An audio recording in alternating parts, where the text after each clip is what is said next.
Salut les amis, c'est Jojan, j'espère que vous allez bien. Aujourd'hui, je vous emmène dans le premier musée dédié aux jeux vidéo de France. Alors justement, il y a quelques mois, je vous avais sorti une vidéo où je vous ai présenté un musée avec plein de produits Apple. L'idée vous a vraiment plu et je me suis dit que ça pouvait être intéressant, vu que ce musée vient tout juste d'ouvrir, de vous le présenter. Ce musée se situe tout simplement à Strasbourg et je réponds déjà à certains commentaires que vous avez peut-être l'intention de me mettre. Non, ce n'est pas une vidéo sponsorisée, je fais ça gratuitement. J'ai tout simplement contacté le musée pour savoir si j'avais la possibilité de filmer. Et dans cette vidéo, je serai accompagné de Monsieur Papa. Tu peux dire bonjour, hein? Bonjour. Bonjour à tous. Et de Monsieur Timothée, mon petit frère. Salut. Salut.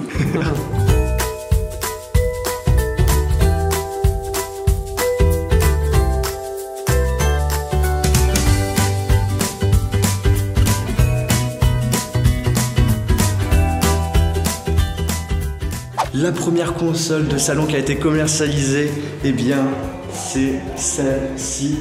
C'est de chez Odyssey, ça a été commercialisé aux États-Unis en 1972. Regardez-moi ça, comment c'était. Là, c'est la manette de jeu. Ça, c'est des cartouches de jeu. C'est impressionnant. Et en plus de cela, comme vous pouvez le remarquer, là derrière, là, on a un fusil qui faisait aussi office de manette qu'on connectait, qu'on branchait directement à la console. Et en fait, comment ça marche? C'est très simple. En fait, chaque jeu était livré avec un calque. On branche le jeu à la console. On met le papier calque sur l'écran. Bien sûr, on branche la console à la télévision. Et là, on pouvait tout simplement jouer. Et pour ceux qui se posent la question à quoi sert le calque, en fait, le calque faisait office de décor de jeu. Après aussi, un des premiers jeux a été fait sur un oscilloscope. L'oscilloscope, c'est un outil que j'utilisais beaucoup au collège et également au lycée. Et justement, le premier jeu qui a été fait, c'était un jeu qui s'appelait Tennis for Two. On rentre maintenant dans une pièce qui est dédiée à un jeu qui est en réalité le premier jeu grand public, le fameux Pong que vous connaissez sans aucun doute. Et en fait, c'est à partir des années 70 où il y a eu énormément de consoles de salon qui utilisaient le même principe de jeu Pong, mais ils l'ont un petit peu adapté à leur sauce. Et quand je vous dis plein de marques, c'est plus de 1400 consoles reprenant le concept du jeu Pong. Et il y a vraiment tout comme type de marque. On a notamment, quand j'ai vu ça, j'ai été choqué, Coca-Cola. Voici les amis, la première console de salon de Coca-Cola. Donc son nom c'est TV Game Sporton Coca-Cola. C'est sorti en 1977 uniquement au Japon. En gros, il y avait une prise antenne qu'on branchait à la télévision et on avait tout simplement, comme vous pouvez le remarquer, deux bouchons de Coca-Cola qui faisaient office de manette. Donc en gros, on pouvait jouer à deux, parce que le jeu Pong de base, on peut jouer à deux. Et du coup, en tournant le bouchon, eh bien, on faisait déplacer la barre. Alors c'est vraiment un objet de collection. J'aurais jamais pensé que Coca-Cola s'était lancé dans les jeux vidéo. Je pense que vous, c'est peut-être aussi le cas. Et ce qu'il faut savoir aussi, les amis, c'est que c'est la première console de salon publicitaire. Donc Coca-Cola sont les premiers à avoir fait ça. Aucune information sur le prix, sur le nombre d'exemplaires. On a très peu d'informations sur cette console. Mais en tout cas, ça c'est sûr, on le sait, Coca s'était bien lancé dans le monde du jeu vidéo. Après, il y a d'autres marques qui se sont lancées là-dedans. Genre, le deuxième exemple que je peux vous donner, c'est Seb, qui est notamment connu dans le monde de l'électroménager, qui ont aussi également fait leur propre console de salon avec le principe du jeu Pong. Et du coup, là, toutes les consoles que vous voyez, ils ont le même jeu. Ils ont tout simplement juste modifié le design de la console, un petit peu adapté le jeu, mais ça reprend toujours le même principe du jeu Pong. Attention, voilà, je vais t'exploser. Alors moi je suis à droite, toi t'es à gauche. Oh non, j'ai perdu. Encore, et c'est pas possible. Ouais, mais là je comprends pas pourquoi j'ai perdu. Ouais, t'es un mauvais joueur, c'est tout papa. Oh non. Et genre c'était quoi le jeu que tu kiffais vraiment quand c'est à ce moment-là? Moi j'aimais bien les jeux de voiture. Les jeux de voiture? Alors mais je ne me rappelle plus du nom. Ah mince. Tu jouais pas à Pong, t'étais pas un expert dans ce jeu? Non, mais j'ai... Si, ça... Parce que là, t'es en train de m'allumer, là. Bon, on va arrêter, papa. De toute façon, t'as perdu. Là, on est dans une autre pièce. On est au sous-sol. Et comme vous avez pu le remarquer, le musée est plutôt bien organisé, puisqu'on nous montre vraiment l'évolution du début de la création du jeu vidéo jusqu'à aujourd'hui, quoi. Papa, tu connais ces consoles? Là, c'est dans les années 77. T'étais né, hein? Oui, je crois. Et toi papa, c'est quand la première fois que tu as eu une télé? Ouh là là là. Ça devait être dans les années 70 par là, hein. Au moins, oui. 70. Et quand tu regardais la télévision, c'était pour regarder quoi? Un peu tous les genres. Tu regardais souvent la télévision? Oui, avec mon papa, il aimait bien les westerns et les films de guerre. Donc du coup, pour toi par contre, t'as pas eu la possibilité d'avoir une console de salon. Ça coûtait un peu trop cher, c'est ça? Bah oui, je pense. Hein. Mais bon, on n'en parlait pas tellement au niveau de l'école où j'étais non plus. Si quelqu'un avait... T'étais un peu dans la campagne toi, un peu, non? Oui, c'était un peu à la campagne. On n'était pas dans une grande ville. Oui, c'est vrai, c'était plutôt la campagne. Je pense que ça a joué, ouais. Regardez-moi comme c'est stylé les amis, ça je savais même pas que ça existait. Je pense que peut-être que c'est également le cas pour vous.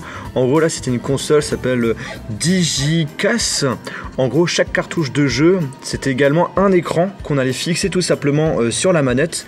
Et en gros bah, ça faisait office de console portable. Donc à chaque fois qu'on achetait un jeu, on achetait également l'écran du jeu. Vous le saviez ça? Alors là franchement c'est stylé, il y a une pièce qui est justement dédiée aux jeux d'arcade. En fait ce qu'il faut savoir c'est que les jeux d'arcade ça existe depuis les années 80 et c'est vraiment dans les années 90 où il y a eu un gros boom. Et du coup si vous voulez jouer aux jeux d'arcade, bah, c'est possible directement dans le musée. Ça c'est pas mal, franchement c'est pas mal. Alors Timothée tu fais quoi là? Je suis en train de jouer au Pac-Man. T'es en train de gagner là? Et ben non, t'as perdu.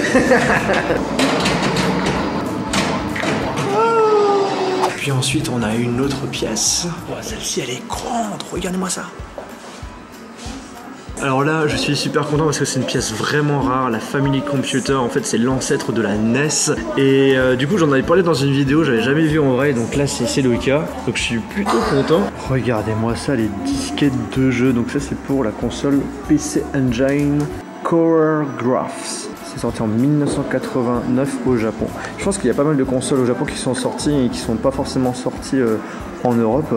Mais les cartouches de jeu, regardez-moi comme c'est extrêmement fin, c'est abusé. Et donc là on a toute la série Game Boy, donc la première Game Boy, la Game Boy Bros, la Game Boy Pocket, la Game Boy Light, la Game Boy Color, la Game Boy Advance, la Game Boy Advance SP, la Game Boy Micro. Et ce qu'il faut savoir les amis, c'est que ma première console portable c'était donc la Game Boy Advance et c'était celle-ci où on avait la possibilité de voir à travers la console, c'était vraiment stylé. Je ne connaissais pas, quand on m'en a parlé, j'ai été un petit peu étonné. En gros là c'est une machine à coudre, il y avait un câble qui était fourni qu'on branchait à la Game Boy Color et en fait il y avait une sorte de jeu qui est en réalité plutôt un logiciel. En fait sur la console vous allez tout simplement créer la chose que vous souhaitez coudre tout simplement et après quand vous avez envoyé le fichier directement dans la machine à coudre, et bien il va faire son travail.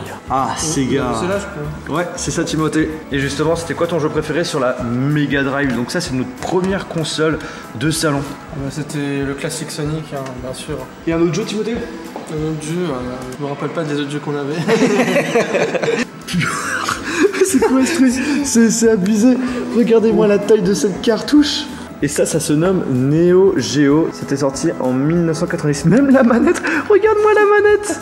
C'est abusé. Regardez, ça c'est ma main, ça c'est la manette. Mais what? C'est quoi ce truc? Tu mettais ça autour de la tête. Et justement, devant, on a un petit écran et on peut jouer à des jeux. C'est sorti en 1991 et ça s'appelait Airzone Higger. Après, on arrive à la GameCube et en fait, ce qu'il faut savoir, c'est qu'avec mon petit frère, notre deuxième console de salon, c'était la GameCube.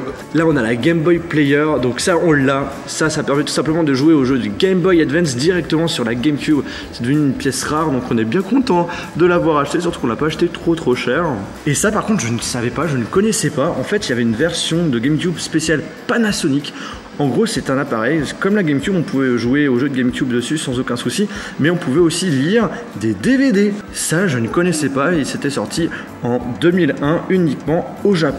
Quelques années plus tard, là on a la Xbox 360 qui est sortie, on a quelques collectors bien sympathiques. Et aussi dans cette pièce on a la possibilité de jouer aux vieilles consoles. Genre si t'as envie de jouer à la Game Boy Color, c'est possible. La Dreamcast, c'est possible. La PS2, c'est possible. La GameCube, C'est possible. la Xbox, c'est possible. La Xbox 360, C'est possible. après on est dans une autre salle. Cette fois-ci qui est dédiée vraiment aux consoles, on va dire un petit peu plus plus récentes. Genre par exemple là on a la Wii couleur bleue, on a la PS3, la Wii U, on a quelques collectors aussi. La Wii U de développement. Waouh, j'ai jamais vu ça. Après on passe à la PS4 avec également quelques collectors. Justement celui-ci je l'ai. Collector Hitman. Moi je suis un très gros fan d'Hitman. Puis après on a l'Xbox One avec un joli collector de la version S. Et on a la Switch qui vient tout juste d'arriver.